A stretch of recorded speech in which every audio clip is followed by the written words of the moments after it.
So 73rd amendment. So now let us now examine the changes brought out by the 73rd amendment in Panchayati Raj institution. तो हम देखते हैं कि अब 73वां संशोधन में क्या क्या लाया गया. तो हम इसको पढ़ते हैं. 3 टायर स्ट्रक्चर. तो first thing we will understand यहाँ पे क्या है. 3 टायर स्ट्रक्चर, त्रिस्तरीय बनावट.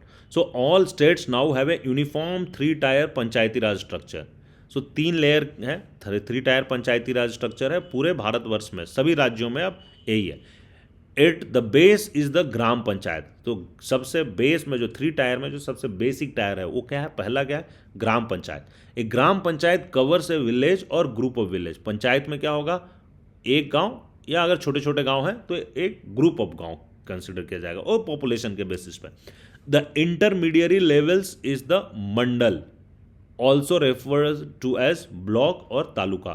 तो जो सेकंड लेवल हुआ, इंटरमीडिएरी लेवल हुआ, उसको हम क्या कहेंगे, मंडल कहेंगे. या सबसे नीचे क्या हुआ, ग्राम पंचायत, उसके ऊपर क्या हुआ, मंडल. और मंडल को हम कहीं कहीं पे ब्लॉक या तालुका के नाम से भी जानते हैं, है ना, mandal, block, taluka. So these bodies are called mandal और तालुका पंचायत. तो इनको हम मंडल या तालुका पंचायत भी कह सकते हैं. The intermediary level body need not be constituted in smaller state. और जहाँ छोटे छोटे राज्य हैं, यहाँ पे ये जो सेकंड लेयर है, इंटरमीडिएरी जो बॉडी है, इसकी बनाने की जरूरत नहीं है. एट द एपेक्स इज जिला पंचायत. और जो सबसे ऊपर है उसको हम बोलते हैं zila panchayat. Apex level is the zila panchayat, covering the entire rural area of the district. तो वो जिले का जितना भी ग्रामीण क्षेत्र है उसको कवर करता है ना, zila panchayat. The amendment also made a provision for mandatory creation of gram sabha. और जो अमेंडमेंट है ये एक प्रावधान है, इसमें इसके तहत एक प्रावधान है कि आपको ग्राम सभा मैंडेटरली क्रिएट करना ही करना है, ग्राम सभा बनाना ही बनाना है. ग्राम सभा क्या है, Gram Sabha would comprise all the adult members registered as voters in the panchayat area. Its role and functions are decided by state legislation. तो ग्राम सभा क्या है, Gram Sabha would comprise all adult member, है ना. तो उस पंचायती एरिया में, जिस पंचायती एरिया का ग्राम सभा है, तो उस पंचायती एरिया में जितने भी वयस्क मतदाता हैं, all adult members registered and voter, जितने भी वयस्क मतदाता हैं वो सभी ग्राम सभा के मेंबर्स हैं, वो सब लोग मिलकर ग्राम सभा बनाते हैं. और इनका जो रोल क्या होगा, इनका क्या भूमिका रहेगा, इनका क्या कार्य रहेगा, what is role and function, वो स्टेट लेजिस्लेशन, वो राज्य अपने कानून बनाकर वो डिसाइड कर सकती है. बट ग्राम सभा होना जरूरी है, ये संविधान में लिखा हुआ है एज पर अमेंडमेंट. अब आते हैं कि अब इनका चुनाव कैसे होगा, इलेक्शन कैसे होगा. So all the 3 levels of Panchayati Raj institutions are elected directly by the people. तो ये जो तीनों लेयर के जो आपके इलेक्शंस होंगे, तीनों लेयर ऑफ पंचायती राज जो आपको बताया, gram panchayat level, mandal level and then zila level. So all those 3 level, तीनों लेवल पे डायरेक्ट चुनाव होगा, कहीं पे इनडायरेक्ट इलेक्शन नहीं होगा, जनता डायरेक्ट वोट करेगी. The term of each panchayat body is 5 year. तो ये कितने सालों के लिए चुनी जाएगी, इनका टर्म क्या है, 5 वर्षों के लिए चुनी जाएगी. जो लोकसभा का 5 वर्ष है, राज्यों के विधानसभाओं का 5 वर्ष है, सेम वे इसका भी पंचायत बॉडीज की जो टर्म है वो 5 ईयर्स है. If the state government dissolve the panchayat before the end of its 5 term, अगर राज्य सरकार किसी कारणवश पंचायत को 5 साल से पहले डिसॉल्व करती है, तो ऐसे केस में क्या होगा, fresh election must be held with in 6 month of such dissolution. तो ऐसे अगर ग्राम पंचायतें अगर भंग कर दी गई है तो उसके डिसोल्यूशन होने से, उसके भंग होने के 6 मंथ के अंदर फिर से उसको फ्रेश इलेक्शन करवाना होगा. And this is an important provisions, ये बहुत ही इंपॉर्टेंट प्रावधान है, that ensures that the existence of elected local body. तो इसके तहत जो लोकल बॉडीज है उसका एग्जिस्टेंस इंश्योर किया जाता है, क्योंकि अगर खत्म, उसको भंग भी करती है, डिसॉल्व भी कर देती है राज्य सरकार है, तो उसको 6 महीने के अंदर फिर से चुनाव करना है. Before the 73rd amendment, in many states there used to be indirect elections to the district bodies and there was no provision for immediate election after dissolution. तो इस 73rd amendment आने से पहले बहुत राज्यों में ऐसा था, मैंने आपको बताया कि वहाँ इनडायरेक्ट इलेक्शन होता था, डायरेक्टली नहीं चुने जाते थे जनता के द्वारा डिस्ट्रिक्ट बॉडीज में. एंड अगर उनका डिसोल्यूशन हो गया तो इमीडिएट इलेक्शंस का कोई प्रावधान नहीं था, इमीडिएट इलेक्शन नहीं होता था डिसोल्यूशन के बाद. But now it is not like that. Like central government, like state government, even at the panchayat level, eight the local body level में भी आपको 6 महीने के अंदर चुनाव करवाना है. रिजर्वेशंस, अब इसमें हम देखते हैं कि इसमें क्या क्या आरक्षण की बातें हैं। So 1/3 of the positions in all panchayat institutions are reserve for women. So it is very important thing, 1/3 positions are reserve for women. महिलाओं की भागीदारी इसमें बहुत जोर शोर से डाली गई है। अभी तक हमारे देश में लोकसभा में रिजर्वेशन नहीं हो पाया महिलाओं के लिए, विधानसभा में रिजर्वेशन नहीं हो पाया महिलाओं के लिए, लेकिन ये बहुत ही अच्छी बात है कि हमारे देश में महिलाओं के लिए पंचायती राज में एटलीस्ट 1/3 रिजर्वेशन है। So reservations for scheduled caste and scheduled tribes are also provided for all the three levels in proportion to their population. And of course scheduled caste जो अनुसूचित जाति और अनुसूचित जनजातियाँ, scheduled tribe है, SC ST है, इनके लिए तीनों लेवल पे उनकी जनसंख्या के आधार पे उनके प्रोपोर्शन में उस रेशियो में उनको आरक्षण दिया गया। If the states find it necessary, they can also provide for reservations for other backward classes. और अगर राज्यों को ऐसा लगता है कि इसकी ज़रूरत है तो वो ओबीसी अन्य पिछड़े वर्ग जो हैं उनके लिए भी आरक्षण पंचायती राज इंस्टीट्यूशन में दे सकते हैं। It is important to note that these reservations apply not merely to ordinary members in panchayat but also to the positions of chairpersons और अध्यक्ष एट ऑल द 3 लेवल्स। तो ये इंपॉर्टेंट बात है ना, ये गैर तलब है कि ऐसा नहीं कि ये रिजर्वेशन सिर्फ उनके सदस्यों के लिए तक सीमित नहीं है। This reservation is not merely to the ordinary members of panchayat, panchayat के बाकी साधारण सदस्यों तक ही सीमित नहीं है।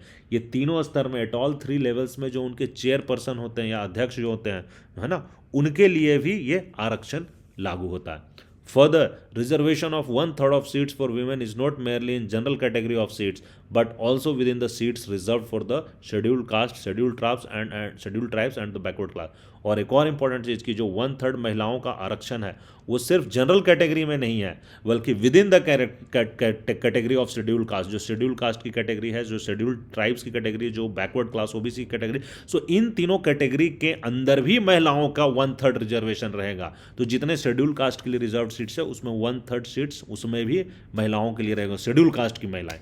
शेड्यूल ट्राइब्स की जो सीट्स आरक्षित रहेंगे उसमें 1/3 शेड्यूल ट्राइब्स की महिलाएं, और बैकवर्ड क्लास के लिए अगर सीट अगर आरक्षण है तो उसमें भी 1/3 बैकवर्ड महिलाओं के लिए आरक्षित रहेगा। So this means that a seat may be reserved simultaneously for a women candidate and one belonging to the scheduled caste और scheduled tribe। जैसा मैंने समझाया कि सीट महिलाओं और scheduled caste and scheduled tribe and scheduled caste दोनों के लिए साथ में आरक्षित हो सकती है। Thus a sarpanch would have to be a Dalit woman और an आदिवासी woman। तो इस तरह सरपंच पद पर कोई दलित अथवा आदिवासी महिला धारण कर सकती है। ये हमारे देश के लिए एक बहुत बड़ी एक्चुअली अचीवमेंट है। Transfer of subjects. So 29 subjects which were earlier in the state list of the subjects are identified and listed in 11th schedule of the constitution। तो जो हमारे विषयों का जो ट्रांसफ़र किया गया, स्थानांतरण किया गया, तो हमारे जो स्टेट लिस्ट में है ना, संविधान के जो स्टेट राज्यों की सूची में 29 विषय जो थे, 29 सब्जेक्ट्स, इन सबको आइडेंटिफाई किया गया और लिस्ट कहाँ किया गया? 11th schedule of the constitution, है ना, संविधान के 11वीं अनुसूची में डाल दिया गया। So 29 subjects, how many? 29 subjects, कहाँ? 11th schedule of the constitution, and these subjects are to be transfer to Panchayati Raj institution. और ये 29 सब्जेक्ट्स पंचायती राज इंस्टीट्यूशंस को ट्रांसफर कर दिए गए। This subjects were most linked to the development and welfare functions at the local level. तो ये generally किस चीज़ों से जुड़ी हुई थी?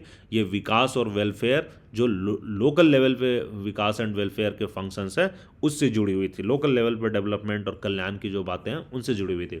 The actual transfer of these functions depend upon the state legislature. However जो इसका जो एक्चुअल में ट्रांसफ़र होगा, वास्तविक हस्तांतरण होगा, वो प्रदेश के स्टेट के कानून के ऊपर डिपेंड करता है। Each state decides how many of these 29 subjects should be transfer to the local bodies. यहाँ पे उनको एक थोड़ा सा लिबर्टी दिया गया कि हर एक स्टेट अपना डिसाइड कर रहा है कि इन 29 में से ये जो 29 विषय हैं इसमें से कितने विषय ट्रांसफ़र होंगे लोकल बॉडीज़ के लिए, ये स्टेट लेजिस्लेशन के द्वारा स्थापित होगा। एंड कुछ सब्जेक्ट्स जो 11th शेड्यूल में है वो थोड़ा सा लिस्ट में मैं आपको बताता हूँ, जैसे एग्रीकल्चर, कृषि डाल दिया गया है ना, minor irrigation, water management and watershed development, लघु सिंचाई, जल प्रबंधन, जल संचय, ठीक है, small scale industries including food and processing industry, लघु उद्योग, खाद्य प्रसंस्करण के उद्योग, है ना, rural housing, Gramin Awas, drinking water, पेयजल, रोड्स, कलवर्ट्स, है ना, सड़क, पुलिया, रूरल इलेक्ट्रिफिकेशन, ग्रामीण विद्युतीकरण, पॉवर्टी एलिवेशन प्रोग्राम, गरीबी उन्मूलन कार्यक्रम जो है वो इस लिस्ट में है। Education including primary and secondary schools, है ना, प्राथमिक और माध्यमिक स्तर तक की शिक्षा, technical training and vocational education, तकनीकी प्रशिक्षण और व्यावसायिक शिक्षा, adult and for non formal education, वयस्क और अनौपचारिक शिक्षा, लाइब्रेरीज, पुस्तकालय, कल्चरल एक्टिविटीज, सांस्कृतिक गतिविधि, मार्केट्स एंड फेयर, बाजार और मेला, health and sanitation including hospitals, primary health centres and dispensaries.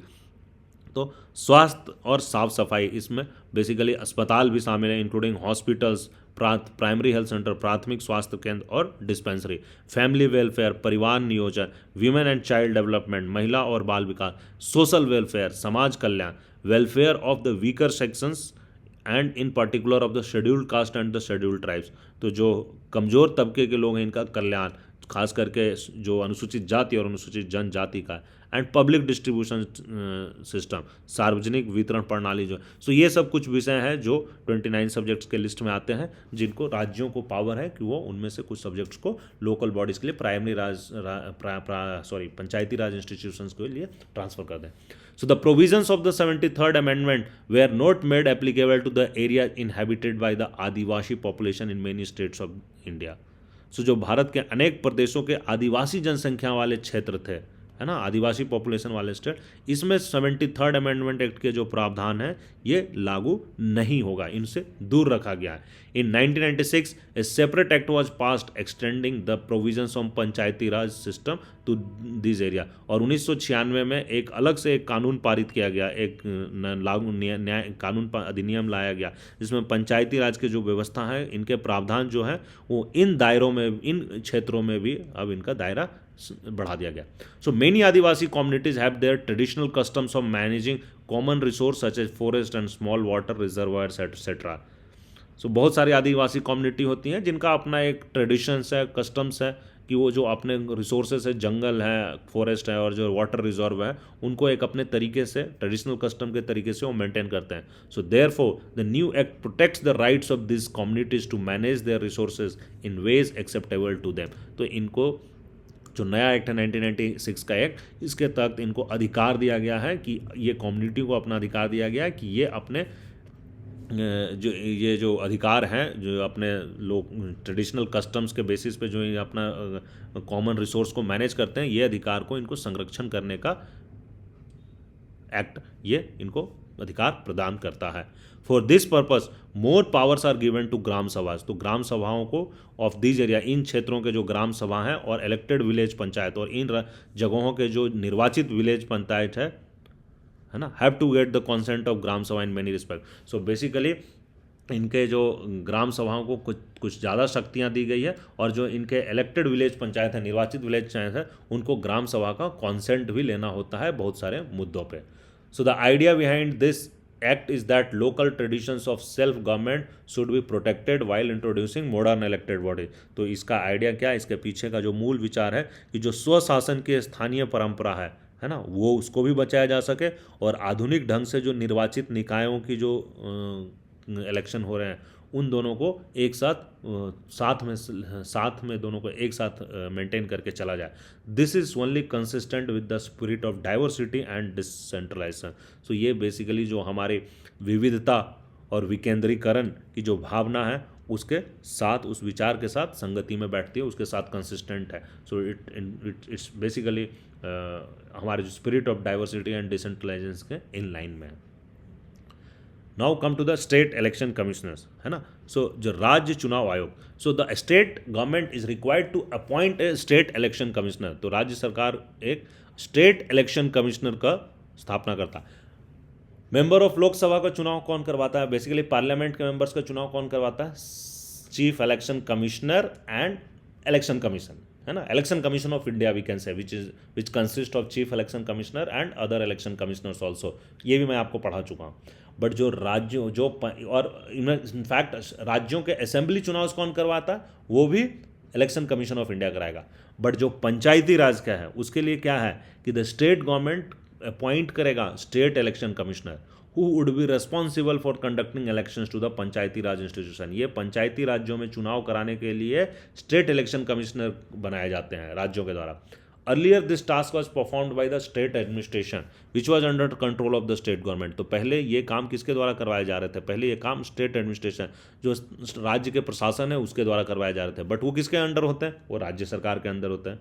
But now the office of state election commissioner is an autonomous like election commissioner of India. But अब जो state election commissioner है, ये याद रखिएगा, ये भी पूछा जाता है, इस ऑटोनोमस बॉडी है ना, जैसे election commission of India, Bharat का जो इलेक्शन कमीशन इंडिया है, ये एक स्वायत्त बॉडी है, ये ऑटोनोमस बॉडी है। उसी प्रकार से जो राज्यों के जो चुनाव आयुक्त हैं, ये भी एक स्वायत्त बॉडी है, ऑटोनोमस बॉडी है।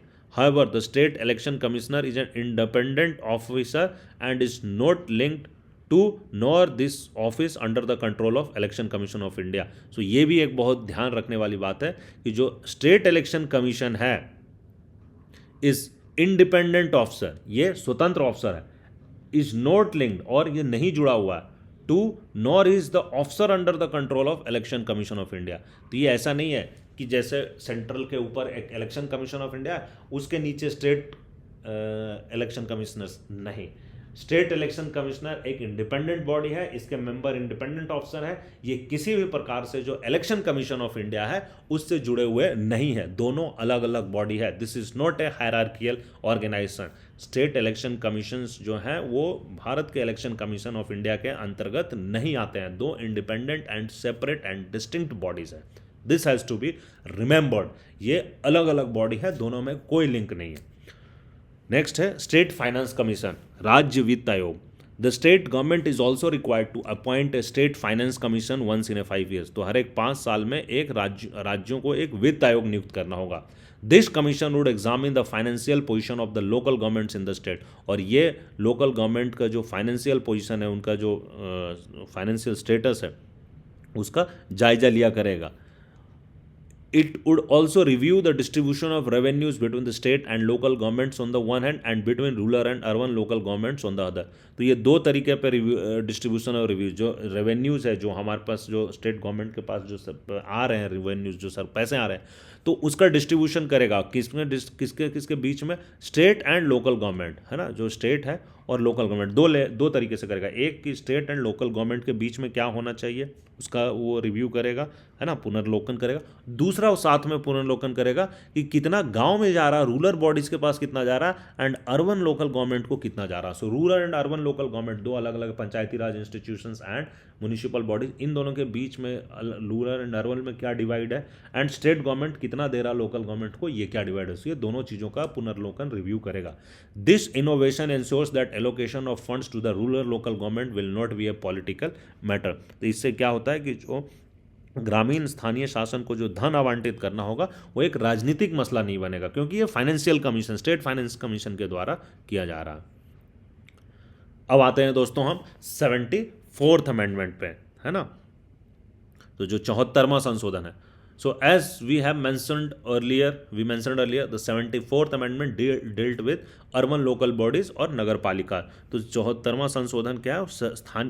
शहरी स्थानीय प्रशासन के निकाय अथवा नगर पालिका, है ना, अर्बन लोकल बॉडीज या नगर पालिका से जुड़े हुए हैं। What is an urban area? अब ये समझना जरूरी है। Like it is very easy to identify like Mumbai, Kolkata, but it is not so easy to say this about some very small urban areas that are somewhere between a village and town. तो जैसे अगर कहा जाए कि urban area क्या है, एक शहरी इलाका क्या है, तो आप समझ जाएंगे कि हाँ भाई दिल्ली, मुंबई, कलकत्ता, ये सब तो शहरी क्षेत्र है। लेकिन एक्चुअली जो गांव के बीच में जो छोटे अर्बन एरियाज है, जो गांव और टाउन के बीच में आते हैं, इनमें यह मुश्किल है थोड़ा सा आइडेंटिफाई करना, है ना, somewhere between village and town. तो इसको क्या है? The census of India defines an urban area as having. तो जो भारत का सेंसस है, भारत की जनगणना, वो शहरी इलाका का एक परिभाषा देती है। शहरी इलाका का क्या परिभाषा देती है? कि मिनिमम पॉपुलेशन ऑफ 5000, है ना, कम से कम 5000 लोग होने चाहिए। सिर्फ यही नहीं, और भी क्राइटेरिया। सो कम से कम 5000 लोग होने चाहिए। At least 75% of the mail working population engaged in non agricultural occupation. और कम से कम वो जो 5000 लोग जो हैं, उसमें कम से कम जो मेल वर्किंग पॉपुलेशन है, उसमें से जो पुरुष जो हैं, उनमें से जो वर्किंग पॉपुलेशन है ना, अब सारे पुरुष नहीं, जो बच्चे हैं वो नहीं, जो बूढ़े हैं, वृद्ध हैं वो नहीं, जो वर्किंग पॉपुलेशन पुरुष है, उसमें से कम 75% ऐसे लोग होने चाहिए जो नॉन एग्रीकल्चरल ऑक्यूपेशन, कृषि से जुड़े हुए कार्यों में नहीं, नॉन कृषि से, कृषि छोड़कर अन्य कार्यों में जुड़े हों, सो कम से कम 75% लोग नॉन एग्रीकल्चर सेक्टर में काम कर रहे हो। A density of population of at least 400 person per square kilometre, और जो जनसंख्या का घनत्व है 1 स्क्वायर किलोमीटर में कम से कम 400 लोग रह रहे हो। सो as per 2011 census about 31% of India's population lives in urban area. तो जो भारत का 2011 की जो जनगणना हुई है, 2021 में जनगणना हो नहीं पाई, कोविड था और अभी तक सरकार करवा नहीं पाई है। सो ये एक अलग मैटर ऑफ डिबेट है। बट नाउ जो भी 2011 का जनगणना हुआ उसके डेटा के अनुसार भारत का 31% पॉपुलेशन शहरों में रहता है ना। 31% of the population live in urban area. What is urban area? This is urban area. 5,000 से ज़्यादा लोग, 75% से ज़्यादा मेल नॉन एग्रीकल्चर सेक्टर में काम कर रहे हो और उनकी जनसंख्या का density 400 people per square kilometre से ज़्यादा हो।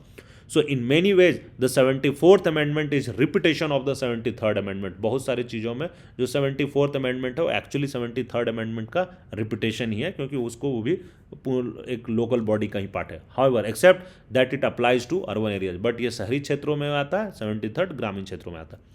All the provisions of 73rd Amendment relating to direct elections, reservations, transfers of subjects, State Election Commission and State Finance Commission are incorporated in 74th Amendment also and thus apply to नगर पालिका। तो जो 73rd Amendment Act में जो जो चीज़ें provisions जो मैंने आपको बताया, डायरेक्ट इलेक्शन चुनाव करवाने का, डायरेक्ट चुनाव करवाने का, रिजर्वेशन जो आरक्षण की जो प्रोविजंस है, सब्जेक्ट ट्रांसफर ऑफ सब्जेक्ट्स का जो प्रोविजंस है, एंड स्टेट इलेक्शन कमीशन और स्टेट फाइनेंस कमीशन, ये इनके जो प्रोविजंस है ये जैसे 73rd अमेंडमेंट्स में आते हैं, इनके सारे प्रावधान 74th अमेंडमेंट एक्ट में भी अप्लाई करते हैं टू नगर पालिका के ऊपर ये लागू होते हैं। So the constitution also mandated the transfer of a list of functions from state government to urban local bodies. These functions have been listed in 12th schedule of the constitution of India.